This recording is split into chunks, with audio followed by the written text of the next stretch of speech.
This is going to be fun dealing with chimneys, complicated. So we've got a lot of things to do in here.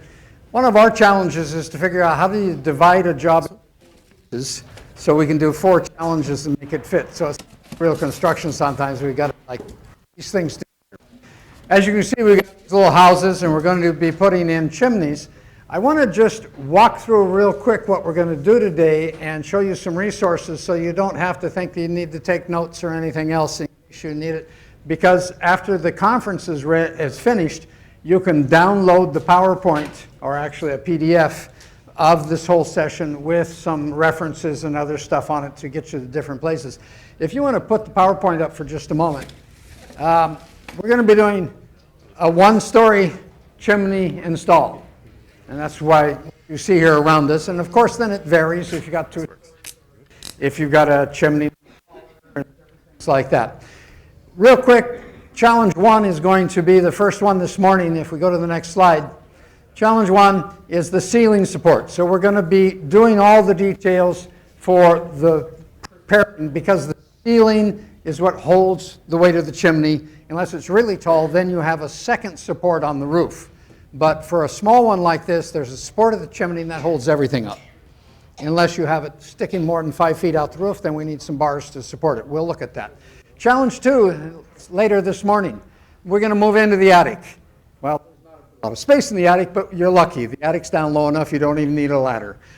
Okay, so we're going to go into the attic, and that's where, once we've got the ceiling support in place, we have to fit everything in. Now we're going to cheat a little bit today because well, sometimes you'll have to. If your stove is out close to the edge, you may have to cheat because there's not a lot of room to work here. Now, if this whole thing were deeper in the attic, we could do things a little more easily up there, but we're going to sort of pre-assemble things and make them fit as they're coming in. And then after lunch, we'll get to challenge 3, which is we get up on the roof and we've got to do our roof work, the shingling, the flashing, and all of that stuff. And we'll take a look at some supports on there. And then challenge 4 is finishing it all off, where we're installing the roofing paper, we're dropping in the chimney, we're actually shingling, and all of that, and just the finishing up on the top. And then I want to show you the last slide here, is that there's some resources for you. The first one is going to the Sentinel sort of rough planning guide. So this is a very interesting PDF that gives you a lot of information on the different types of installation you want to do. So that'll get you right to it. Now, of course, it's on their website, but hard to find.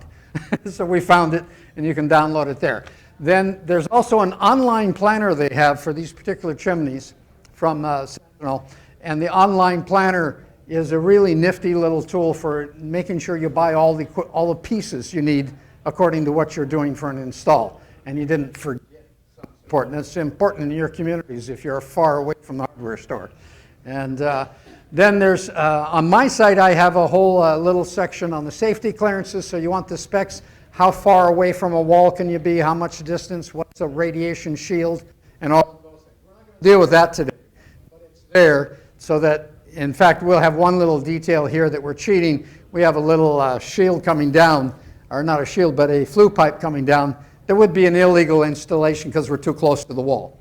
And that would really need a double shield or some sort of radiation barrier to make it work. And the details you'll find on the website, which is actually information from the wood energy technology transfer thing. And that'll give you information about that. That's actual training. More and more training is going on in the First Nations in Northern Ontario about wet training, how to properly install wood-burning appliances. And so that's the final resource. If you doubt anything we say, you go to wet. and that's where you'll get it. So I just want to let you know that's there so you can look at it. Okay, let's jump back to the first challenge slide, and we'll take a look at what we're going to do right now and walk through it a little bit. Oh, by the way, I'd like to introduce Andrew to you. Andrew is on mic to help me out.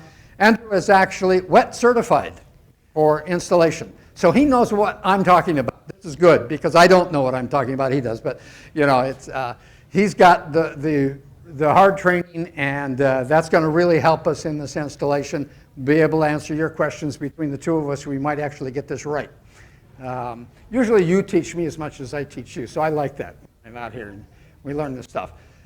So what are we going to do? Very first thing you do is identify the center point. Where the heck are you going to cut into the ceiling? Because there's a whole bunch of considerations. One is, where do you want to put the stove? Okay, it's kind of important. The chimney is over the stove. Now you can do an offset, but if you're going to do an offset, you got to figure out your piping and know, okay, the offset's going to take it X inches over. So then where are we going to come through? And the reality is you've got to come through pretty close to the center between two ceiling joists. Okay? So you kind of got to figure this out. So here's what I suggest that you can realize, and we're going to play with that a little bit here. There's two situations. One is new construction. New construction with everything open, you could actually build framing ahead of time, or you could even have the vapor barrier up and go put the framing in at that point, but it's easy to do because you see everything. In a renovation, you look up the ceiling, you don't know where anything is. Okay? So what we're going to do in a renovation is that you start by figuring out how far am I going to come out from the wall. That's because my stove is going to go here. Oh, I'm too close to the wall, I got to put a radiation. You figure out all that radiation shield and what you do to get to the wall. So you finally figure out just how close to the wall you want to be. And you come in and then you mark that on your ceiling, your drywall. And you mark the distance in from the wall. Now, we don't know if that's where we're really going to put the chimney because we don't know where the joists are in it. Okay? So what we're going to do is from that point, when the drywall is on like that, we'll take a guess, we'll drill into the attic. And then you go up into the attic and you find the hole. And I really suggest you do that. Because how many times have you figured out where you want it here, you get all your measurements, you go into the attic, you carefully measure it, and you drill in the wrong hole. You're in the wrong truss space. Okay? And all of a sudden there's this hole in the ceiling that is not where the stove goes.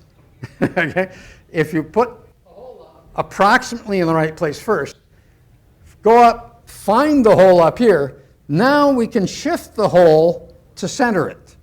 So you center it in to where you want to work, or as centered as you have to be with the framing, and then you drill a second hole, and that's the truer hole that's coming down in. And somehow you got to make sure you mark that down below so you know which one's which, on which side it is. Then we put the blocking, and we get the blocking all in there, and I'm going to keep looking at my notes just to keep this track. In our case, what we're going to do is going to identify center point on the polys. You take a look at the sets. The poly's already up on all of these. We're going to identify the center point with a magic marker. So we're just going to come in and mark the center point here. If I can find my magic marker, that's right. And we'll mark on our plastic pretty well to the center point. Then we measure out and really get it in the middle. Then we're going to come in and we have pre-built the framing for you here. Now, can you give me the framing section, one of those framing sections, plus the black support that's going to go in it? And let's just take a look at that. Here's the objective of the whole thing. Why don't you say hello, Andrew? We'll see if your mic works. Is his mic on? You got him alive? Hello? Yeah? You got to talk louder. Got to talk louder? Okay, yeah, that's okay.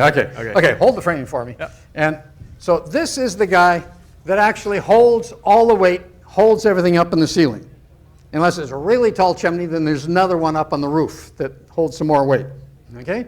So the way it holds it actually is that there's blocking put into the ceiling, and then this comes in and actually fits into that blocking like this. We got a tight fit here, don't we? So that's going to come in like that. You can see it over here. And then there's nail holes around here. Now, today, you're going to screw it in. At home, you don't screw it in. You nail it in. Why? You might think screws are better. Nails are stronger than screws in shear strength. So screws can actually be sheared off by the weight of the chimney, whereas nails won't be. And so definitely, it's not an option when you're doing it. Here we're doing an option because if you started hammering in these things, our house would probably fall over. Okay? But so you'll be screwing in, and there's actually 3 holes there, and you should. What's our minimum requirement? To hit 2 of those, or at least one of them to lined up? The best is just follow the manufacturer's instructions. Oh, he's all day long. All day long. You just follow the manufacturer's instructions. Actually, they got pretty good instructions. They do, yeah, they do. So that's a good thing. You keep it with you and you read the thing. So that you get the right number. And this is important. This is one of those manufacturer ones because we're talking about and having it fall down, okay, come crashing in. So that is how we get the support in. So you're going to be installing the wood first, and then you're going to be sliding this piece up into it after it's done. So first of all, we'll put in the wood, and we'll give you that. I just checked my list here to keep us going. We're going to install blocking. We got the poly on there. We're going to go down, and after this is in, and you know where it is, we're going to cut an X in the poly that goes from corner to corner. So if this is gone, and there's poly over here, you're going to cut an X through the poly and wrap it back up. If you bring the camera over here to our set, and you can see that the poly is coming up, wraps up. Is that a good shot for you? Okay, the poly comes up, and we just pull it out of the way like that. Now, one thing I'd like you to do just before you pull this poly up is to do a little game. Anytime we want to seal polyethylene, we use acoustical sealant. We do not give you acoustical sealant in a hotel. The reason is we don't want to pay for a new rug. Okay? Messy, gunky stuff. So we give you fake acoustical sealant called, here it is, Sharpies. That's our acoustical sealant, okay? What is really a good thing to do before we get the drywall on here, and if you're building this house and you framed it and then you're coming up and going to be putting plastic up, you could do this as you put it up, is we would really like to have acoustical sealant. You come over here and shoot from the bottom, on the other side, get on the other side. And you see, if you have this acoustical sealant right across here, that is between the poly and the framing. And by the way, I want you to do this because judges will be looking for your acoustical sealant, okay? So we seal the poly to the framing here. We're starting to make this a little bit airtight. And that's part of the objective that we have. And then when you put the drywall up, some people will actually add more, but it's not really necessary if the poly is actually sealed to the wood. That's going to help a great deal. There's always been a complaint in the industry that wood stoves always get condensation up in the attic and it drips down and makes streaks and it looks messy. They can't actually seal anything to that chimney because the chimney actually moves from expansion and contraction enough that it would tear out any seal. So we will see later in the day what we do have to make it close to airtight.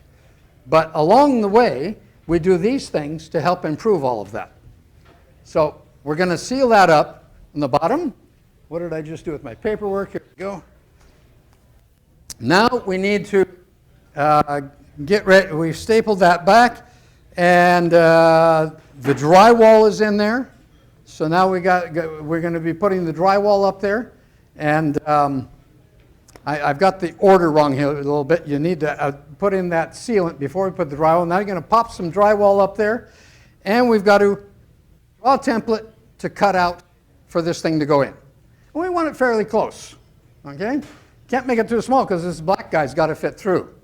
So the easiest way I do that, and the gang of us talked for a long time last night, is that we're going to take, you got to drill with instead of just doing everything with a Sharpie, you don't have a drill bit on there for me. No, I can get one in. I will have a drill bit in just a second. If you go up to the attic and imagine some drywall on here, actually we should probably pop some drywall on here. You'll get ready to pop our drywall in place. But we're going to come along right here in the middle of the blocking. I'm going to drill through the drywall here. I'm going to drill through the drywall here. I'm going to drill through the drywall there. And here. On the inside of the house, exactly where my circle goes. I'm not trying to draw a circle from some center point or anything else. I've really got it well defined. And then if you want to, on the inside of the house, so they're going to put some drywall on for us here. If you want to go into the inside of the house, either have a cardboard template or take this thing, put it up on the ceiling, but I've got my 4 edges defined. So I know exactly where that's going to hit the wood. And that allows me to draw a circle around that for cutting out the drywall. Now, it's easier to cut out drywall from the bottom than the top, but it's dusty.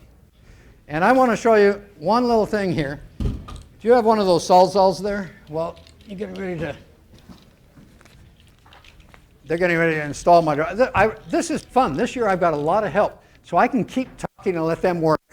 Okay? This is really good. You'd like to have this on your job. Two guys doing all the work while you just talk. Sawzall or jigsaw would be an option, you would think, for cutting this circle out overhead, using glasses, of course, because of the dust. Don't do it. You will destroy your tool. Dust in drywall is the most abrasive thing we have on the construction site. It will eat the entire plunge mechanism here. It will destroy this tool in maybe 2 or 3 holes. Okay? Any jigsaw, any power tool going up overhead like that. So the drill may be a little less, but it's still a shield or something. By the way, you want to drill a hole up in the ceiling, you don't have a special tool, take a yogurt can or some thin food packaging, drill a hole through, and that cup catches all the dust. And doesn't get in your eyes or around the house. Cool way to drill them. But don't use this. So we're going to have you working with the original power tool, elbow power. Okay? So watch out for your eyes. You're going to cut this thing out as close to the circle as you can manage to get. The important part is you're going to test it because that black thing has to slide up there and go in. Okay? So that gets it cut out. When that's been cut out, you're going to come back and reinforce the drywall around the framing, because now you see the framing from below. And you reinforce near the hole to make sure that the drywall is actually pretty solid right there. Okay? And then we're going to install the chimney support. Now I want to talk about the chimney support going up while they're putting the drywall in for us. See how fast I can do it, and then we can see how fast you do it later. Chimney support wants to go up like that, and you do have an option, and it's an option, not a requirement, that you could put a heavy bead of caulking around here so that when we put it, squish to the drywall. And that just is another layer of making things tighter. Okay? Now, you don't have to do that. What you're going to do is a trick. Put it up into place first without anything. Mark your corners with a pencil. Know that, in fact, it's not good on the ceiling. You know where it's straight. Because if I've got caulking on there and I'm going to the ceiling, I don't want to squish it up and then turn it into place. That's a big mess. And somebody's going to be mad at you. Okay? So if you put your caulk, if you first of all identify exactly, you could even, we have squares here, you could square that up with a wall so it fits in, looks, that's right exactly where it goes. It's going to be so it's not going to fall out. And then you can mark those, bring it down, put your caulk on, go back up. It's going to be attached through here to the structure, but at the very last you actually add a few screws here and they'll hit the framing. Those you don't want to cinch up too tight. It's just sheet metal. You just want to snug. This is just to snug the thing up into the caulking. Okay? That's not holding it up. This is holding it up. That's the first challenge. But you'll see how long it takes to work. So we've got this in, and let's just see very quickly how well this actually works if we come through and drop. Right here, the camera's on me here.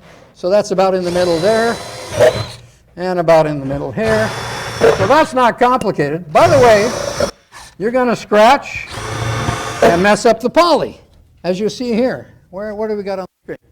Yeah, so as we drill that hole, we're kind of messing up the poly. It's all right. The poly's sealed, remember, underneath. This is all just extra sitting up here. The only reason it's stapled back here is to get it out of the way, keep it from falling down. But I don't care about scratching that. I used to, oh wait, I don't want to scratch poly, but this is waste poly. It could be cut away if you want to. Okay? So with that, if the camera comes down underneath, you'll see that you very clearly defined where you're going to have to draw the circle and cut that out, slide the piece in, and attach it. Okay? So while you guys are doing that, we'll have somebody finish my set up here so it moves along a little bit later. We have 4 teams.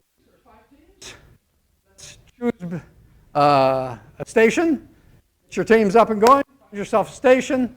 And we want to get you to orient yourselves before we start.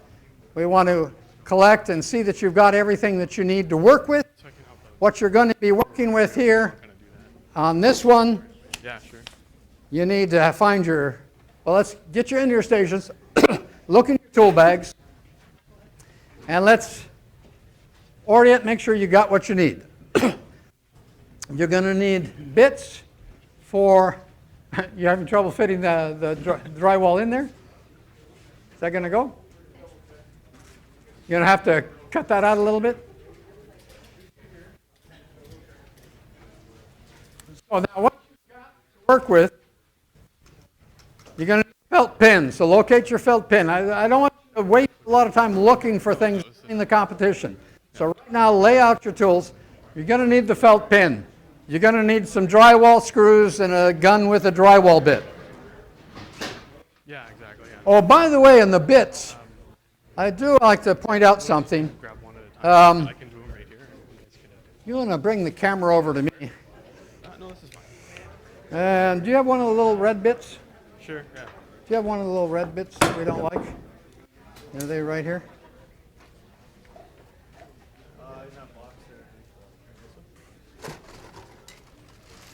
No?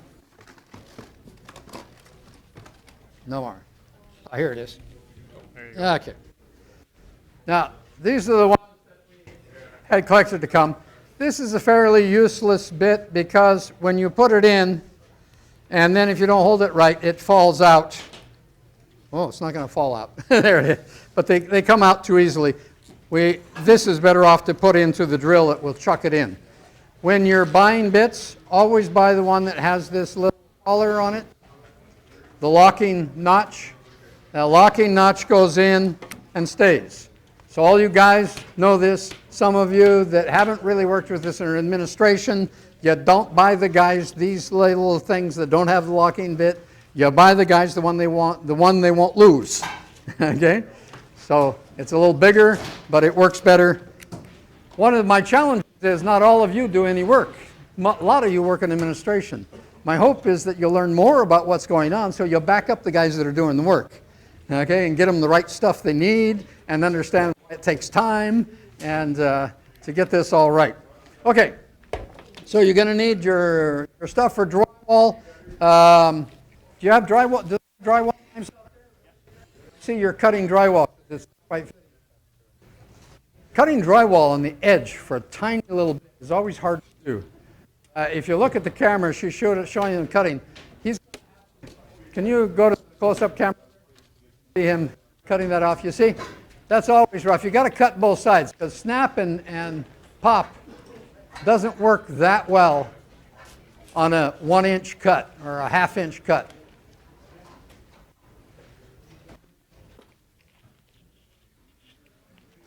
Always look when you see it work there.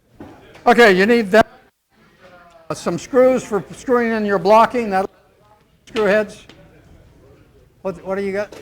You want to change my speaker? Okay. Recapitulation, what we're doing, we're finding the center point. We're identifying it. We're going to install our drywall. We're going to install the blocking. If you want to install the blocking before the drywall, fine. You're in new construction. If you're in renovation, your drywall's up there first. Either way you want to go. I'm not worried about that. Then you're going to X out your poly. After that's all in place, you cut your poly with an X and staple it back just to get it out of the way. We're going to drill through to find the 4 points for the round template. We're going to cut the round hole out. We're going to reinforce the drywall where it's going to be around the cutout hole. And then we're going to install the metal chimney support. And we're going to, actually, do we have the caulking guns out there so they can actually caulk this up into place? Is that in the stations? Do they have the caulking guns with the... Okay, you will get it. By the time you get there, the caulking guns will arrive with some caulking, and you can actually put a bead of caulking and put that up. Now, if you're running out of time, just put it up. And if you got enough time, go all the way. Let's caulk it and put it up, do the whole job. Now we're going to run 20 minutes. There'll be a timer on the wall. If that's one of the impossible tasks that the organizing committee has, is figuring out how much can we do in 20 minutes. So sometimes it all gets done fast and sometimes it takes more. So if we need a little extra time, I'll give you extra time. But we'll see how it goes and who ends up finishing up. Does each station, you're there, is anybody missing anything? Anybody? No, you've got it?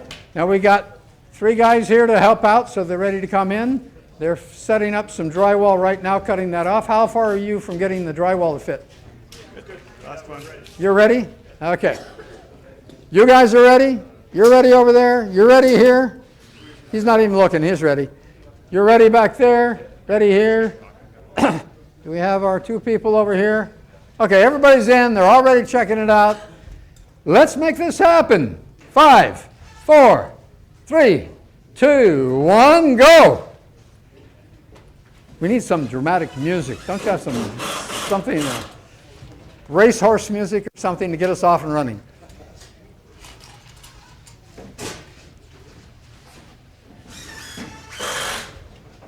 Yeah. Poke down. Is there a poke around? Oh, yeah. Right. Yeah. Is there more? Maybe, yeah. Just so it's a cap, something. It's just there.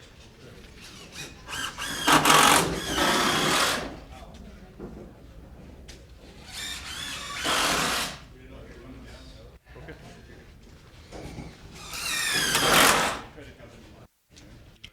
Yeah. Not much of an angle. Now, there are some people that want to strap the ceiling, and that's fine. But when you strap the ceiling, the drywall doesn't squeeze the poly up except where they're strapping. So if you're going to strap the ceiling, strap a box all the way around so that we can squeeze the poly. Because otherwise the poly flapping in the breeze, even if you have acoustical sealant, the air will pass. Okay, it needs to be sandwiched. So if you're going to do it with strapping, that's why they had set it up to do strapping, but they wouldn't have strapping to go all the way around. You need to box it in totally so that we actually get that seal to be tight.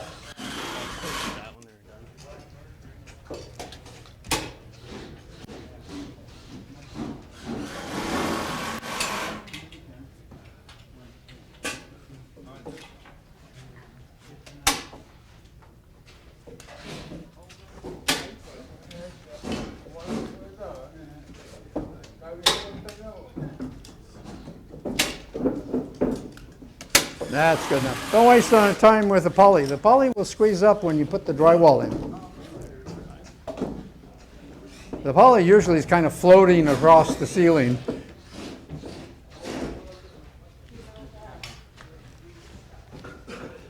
Now, if you're getting underneath with the knife, make sure you got some glasses on. Andrew, you're going to cut us a hole so that we're ready for the next one? Or me, or somebody else could get that, and you could take a look at what's going on out in the...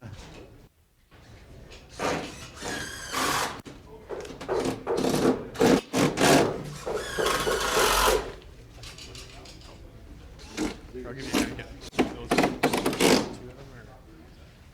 do that side over there. Then we can cut the hole out.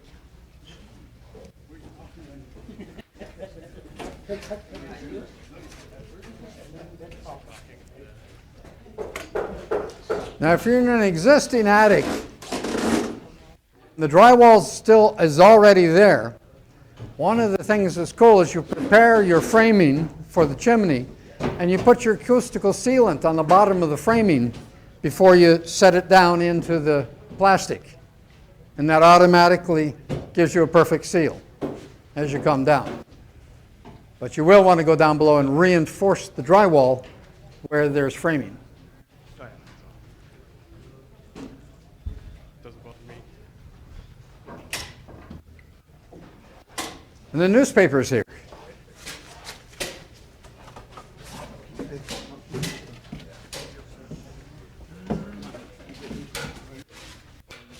think that's pretty good right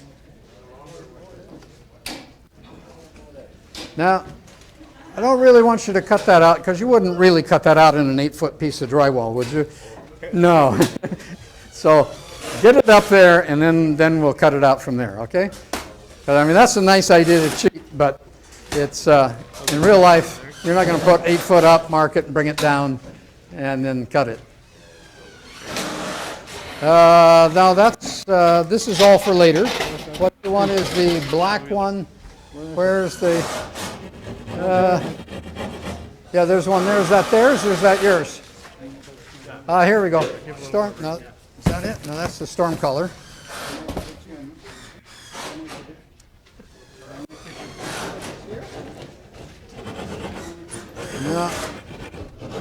Yeah. Dewey, are we missing one of these for this first kiosk? We're going to check out for those guys, find out where it is. Is it down in there? Oh, it's down in the bottom of that. Okay.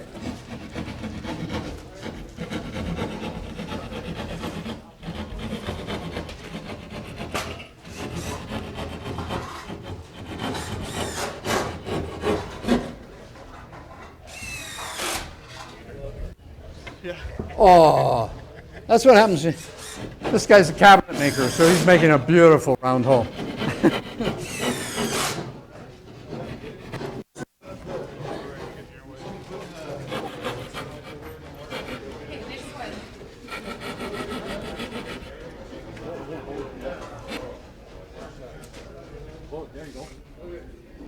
Well, what are you looking at? The drywall? Oh, okay, you're set with that? Okay, but why don't you chuck this into there?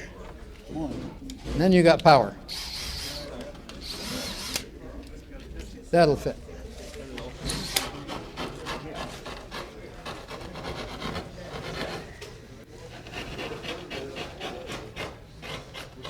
See if they got drywall power there.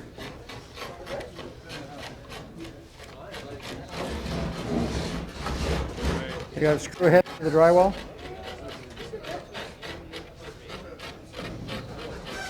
Is that the right one? Yeah, okay, that is the right one. I was too far away. I thought it was.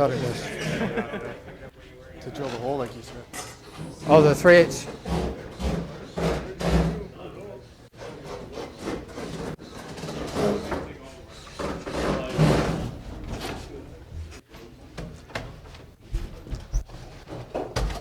Are they all missing the holes?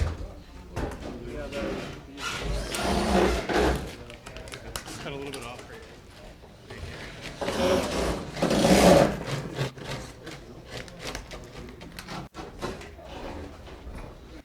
You got 5 of them there? 3? Does somebody else have one open? Here, take this one.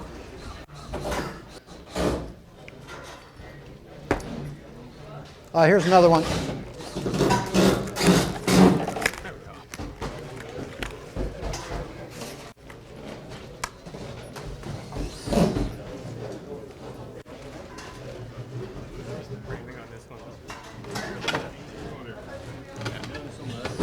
Here, give me 2.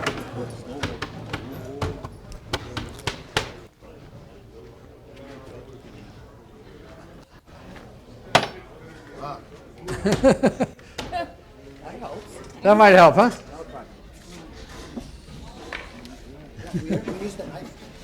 Yeah. Huh? Oh, you use sawzall, you made it in. You're quicker and faster than I am.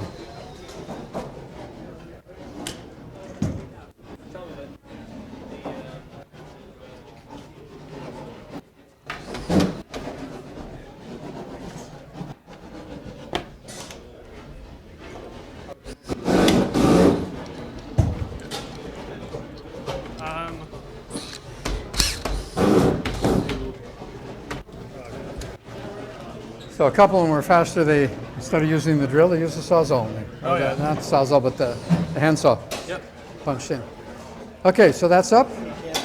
We need to screw it in because we will be putting weight on it. How come we can't cut the whole square drywall? Why would we not cut the whole square? Anything that would particularly prevent it? It doesn't need to be. Huh? It doesn't need to be. Sometimes what I've done is actually set that on top, screwed it down, taken a drywall router, and routed it out. So it's totally. But how about square? That's If you fine. just cut it square? Cut it square. right? Wouldn't really matter because you got a leakage around there anyway, and if you've sealed it from the bottom. Yeah. Yeah, It's all sealed around the framing. Guess you can practice. yeah. Okay, interesting question you raised. Why can't we just cut that out square? Actually, you could. Instead of fitting it right in perfectly straight, that you could cut that out totally square. Tighter fit is actually cleaner, but yes, we're going to cover it with that whole flange. What you want to make sure is that your blocking is the right size so you don't cut a hole bigger than what the flange is going to cover and seal up. Right here.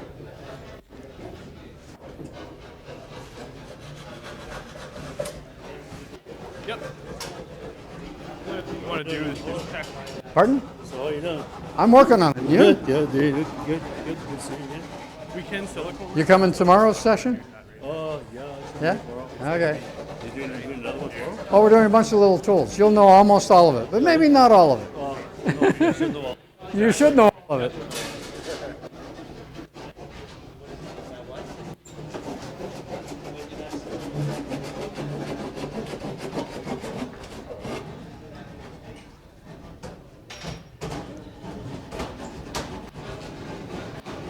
Okay, we got 9 minutes left. You're doing pretty good. Your blocking's all in.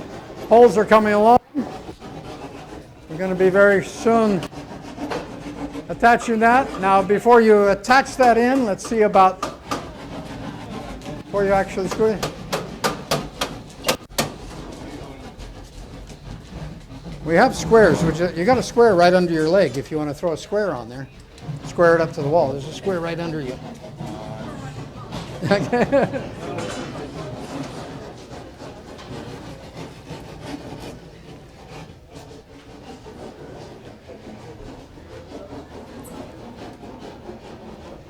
Is that attached? Not yet. Oh, you're going to attach it. Touch it now. Yeah, okay.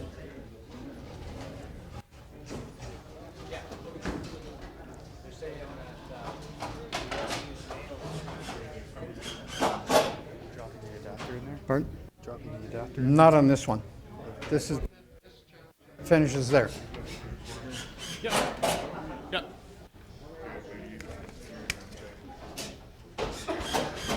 It goes right into the wood. Yeah. Underneath. Yeah. Oh no no. Yeah.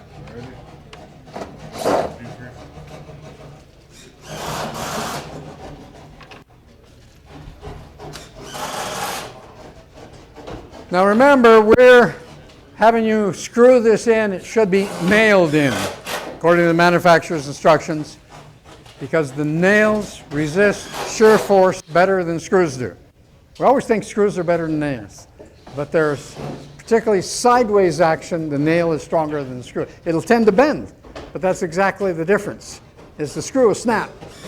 The nail won't snap. You know that, because when you try to pull it out, it doesn't snap, unless it's a concrete nail. And it holds it in tight, and then you can screw the sides in. This is the first guy I've ever seen lie down to work on a ceiling.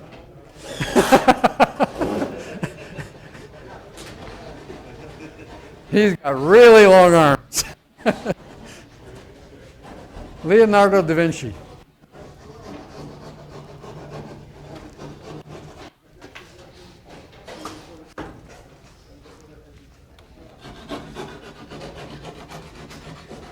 Sawdust is terrible stuff. Our drywall dust is terrible stuff, huh?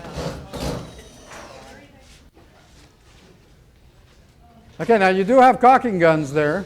Did we get caulking and everything out? Yep. It's punched and ready to go? Yep, it's all ready to go. Okay.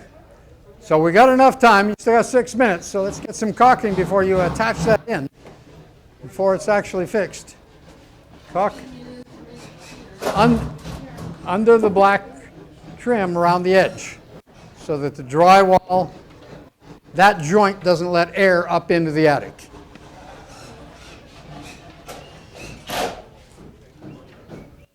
Now you will have air going up in the center, and there's other things further up we'll use to try to stop that. How are you? I'm good, and you?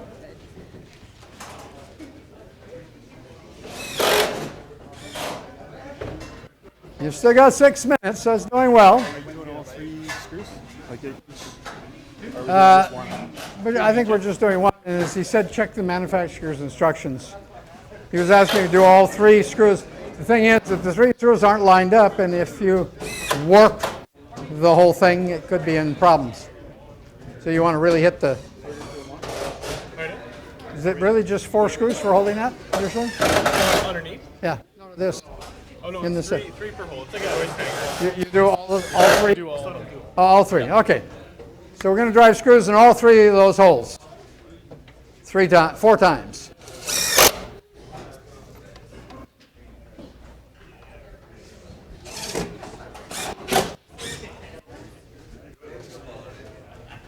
So you didn't caulk. Now, do we line up properly so that the corners will go into framing? What's that? I assume this lines up so that the corners do hit framing? Yeah. Good. Yeah. I didn't caulk it. You didn't caulk. Terrible. Fail.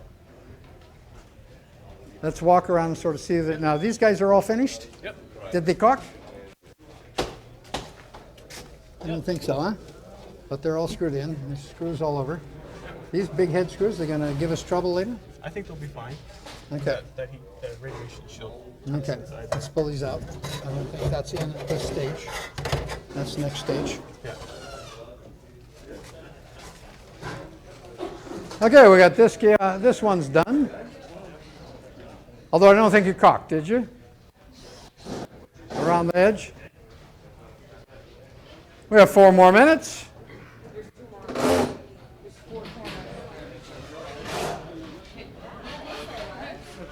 That's looking good.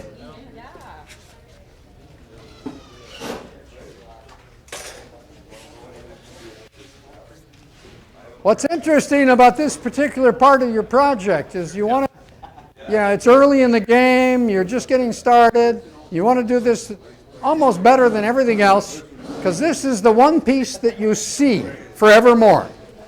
Okay? And it's the one piece that keeps it from falling down. So you want it solid and well installed. If it's air sealed, all the better, because we want as little leakage into the attic as possible. So although there will be some leakage, at least it won't be coming in from that side if it's sealed properly. You were trying to get me a tape measure. Nice. We've got 3 more minutes. Another one done over here. Yeah. Things are finishing up. We got that. Those people are sitting back. We're getting there.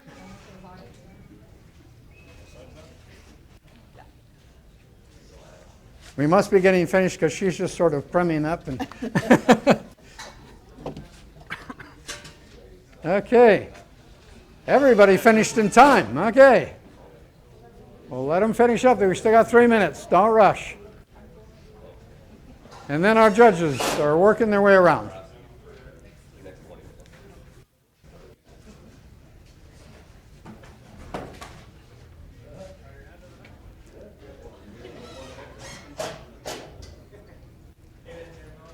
What's interesting with this is then everything else just sort of stacks up or hangs down from there. Unless we get really, we have to do other things.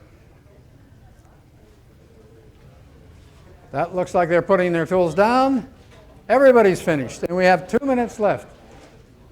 No, that you don't have to put that insert in. That's the next session. All we want you to do is get the structure in place. That's and by the way, if you're doing installations on site and you feel like they need to be inspected, this is the inspection stage. This is more important. The rest of it needs to be checked out too. But once we start putting the rest on, we can't see if all the nails are in place. We can't see that everything's there, and that's the structure.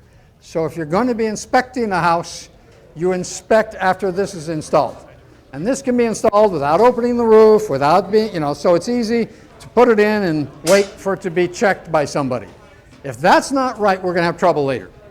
If this is right, we can kind of mess it up and it still works for the rest of it. Okay? This is the critical point. And so in terms of administration and inspection, you may not think that just getting one piece of metal in is a critical point of inspection, but this is the basis of all the rest of it. We finished ahead of time. We'll call it in to that because there's nobody working and we got a minute left. You can turn off the timer. Usually we go over. We made it too easy for you. So we'll let the judges do their thing. In the next session coming up, for the challenge 2, which will start at what time do we have? That's going to start. I have that written down here someplace. So challenge 2, we're going to be working in the attic and finishing all this stuff in the attic. We're not cutting through the roof yet. We're going to get all that attic part installed, which means we also get the rest of it air sealed as best as it can be air sealed. So we're putting insulation shield in. We're working in a tight place. We're putting the rest of the supports and blocking on. Okay? And we'll even attach the smoke pipe down below. Oh, yeah. If you're really interested, you go to my website and look up chimneys at yonix.com, and there's a link on the end of the PDF that you'll have. That there's a whole section that does deal with clearances, but there's a few videos that help explain even how wood burns. It's interesting. Wood doesn't burn, by the way. Charcoal burns. And a log doesn't burn until it's converted to charcoal. That's why steam comes out, the water pisses out the end of the log, all of that. It's not going to burn until, so you got to have kindling in there to heat it up. So, and the outside finally turns to charcoal and starts to burn, and the inside is not yet ready to burn. That's why it takes so long to burn in on a log. Okay? The problem is, on radiation shields, if we have a heat source really close to a piece of wood, what happens with long-term heat is the wood that's not even visible to you because it's behind drywall or something can actually turn to charcoal. And if it's hot enough, the charcoal can ignite without a flame and start a fire.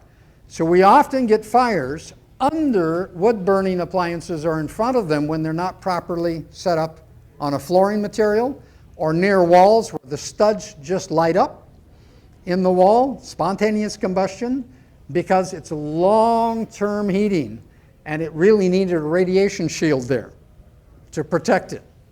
And so, and in regular houses in the city, we get the problem at Christmas time where fireplaces, which burn barely, at Christmas time it burns for 5 days nonstop because there's a big party going on. Okay? And we've had floors catch on fire. But not the floor itself. The stud, the floor joist catches on fire below, particularly in a closed space so it doesn't get air circulation. So there's a whole video on that on my website. You can see really how that happens and how important it is to have these radiation shields and follow the rules of the distance. Read the manufacturer's instruction. So the judges are still walking around. They're not in their consultation yet. By the way, you'll notice that you had hard hats and glasses, and if I'm not mistaken, we're giving them away, are we? Is that true this year? You got enough? Yes? Okay. So all of you who just worked, you can grab your hard hat and your gloves and keep them. Okay? Are we having enough gloves? I'm not sure. Hard hats. We have enough hard hats. Okay.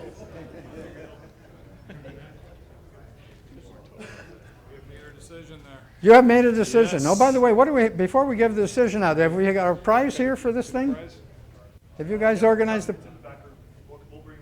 You'll bring them over and we'll give them their prize later? Okay, so we don't know what the prize is. Okay, so you made a decision. What, let me get a mic here. Sure. Let me get you on, Mike. Exactly. Under lock and key. I know, maybe not. It's not working. We got the mic up? Is it working now? No. How about this? How about I do this? You can try. So you know what? Hello, hello? Are we There's a green light on. Are we working? It has a green light on. No, it's not working? Is that working?